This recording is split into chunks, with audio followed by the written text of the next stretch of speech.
Hey everybody, Yogi Chevy, and I am here introducing my 8-step process in healing after an emotional trauma. And I just kind of want to just come out and just like explain a high level view of what the program is, like how it was originated, and how this started was after, I had a series of emotional traumas, and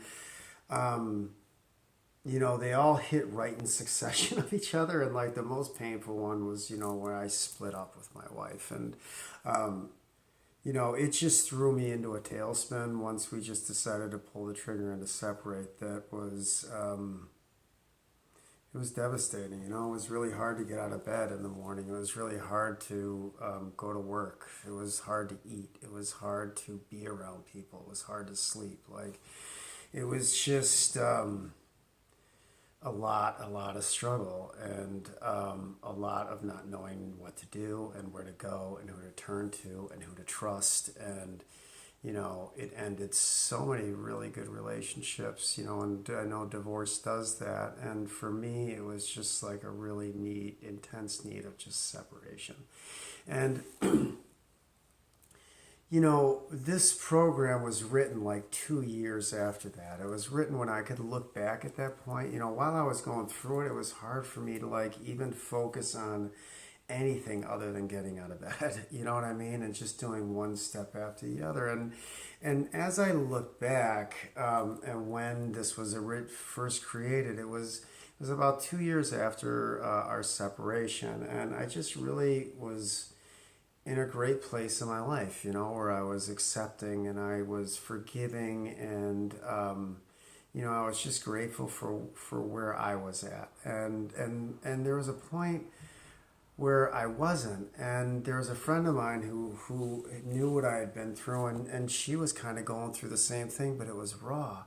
And I remember just working with her during the day on it. And that night I just woke up in the middle of the night, and it was just these 8 steps just came to me, and they just did, man. I don't know how else to explain it. And it's really like a snapshot of what I was able to create to climb myself out of that hole. And so this is what these 8 steps are. So the first one is keep showing up. And that's just like, I know you're in a lot of pain. I know it sucks. I know it even hurts to think, but it's like, get yourself up, get dressed, and just do the next best thing. Like, just get in the car, drive and get a cup of coffee, drive to work. It's just like one step at a time. Just keep going.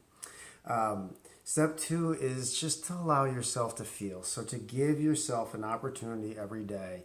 I would give myself an hour a day, and wake up in the morning and just allow myself to feel my feelings, feel my pain, feel my anger, feel my loss. Just allow myself to feel. And the next thing is stop communication. So in an example like a relationship, a lot when you're breaking up in a relationship, we need to stop communication. Like, once we decide to leave and we're broken up, it's like, just cut the communication. And if there are children involved and it's a divorce situation where you have to communicate, just limit it as much as you can. And if it's another situation where it's like, you're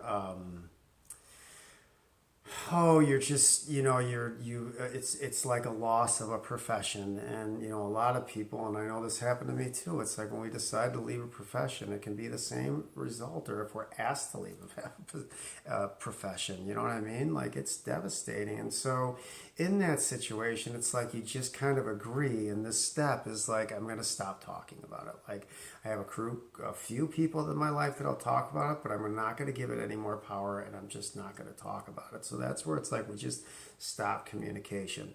We create things with our language, and we have to be careful about what we say, right? So, and then the next step is don't react. Be very slow to react. So when you're in an emotionally charged situation like that, it's like, give yourself 20 minutes, give yourself 40 minutes, give yourself an hour, give yourself 24 hours if possible, and just let yourself feel, get through the emotional aspect of it. See if you get to somebody that you trust and talk about it that's objective, but it's like don't initially react right off the bat, right? Okay. The next thing is to find things to love. It's like this is where we like start to love on ourselves, and we start to like look at our lives and be like, where are we neglecting ourselves? Like, why do we get into this situation? And this is, for me, this is where my yoga practice arose out of, and it was like the question that I would ask yourself in this situation that I look at clients and ask is like, what do you love so much you do for no reason? You know what I mean? We just do it because we love it. And, whether it's painting or beading or knitting or whatever it is, I mean, like I said, for me, it turned into yoga and just to let it be whatever it is and have no judgment there, right? And so the next thing is find things to serve. And this is where we just get out of our heads. Like, it's like, this is not about us, right?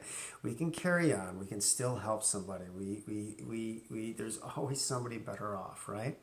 All right, so we find things to serve. And the next one is to live inspired. And I love this one because it's so near to my heart, because I know that when I'm doing all this work leading up to this step where I'm ready to really like connect and start to create things, and it's not even like these things have to happen in like a progression. I mean, they show up all over the place, especially when you're working this. But this segment is like where I'm connected to spirit. And when I'm connected to spirit, it's always something where I live in creation. And so it might be something where we have to pick something. You pick painting, or you pick beading, or we just pick something where you just start to create and live inspired, right?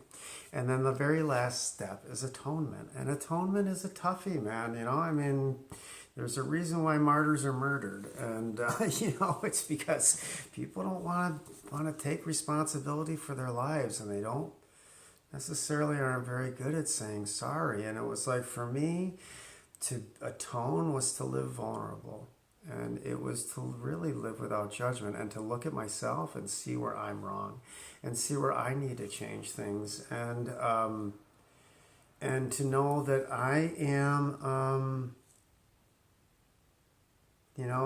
I need to take responsibility for my life, and I need to ask to see things differently. And, for me, power greater than myself is Jesus Christ. It's who it is. And I think that, atonement is probably the most powerful one. It's where we learn to forgive because we ask for forgiveness, right?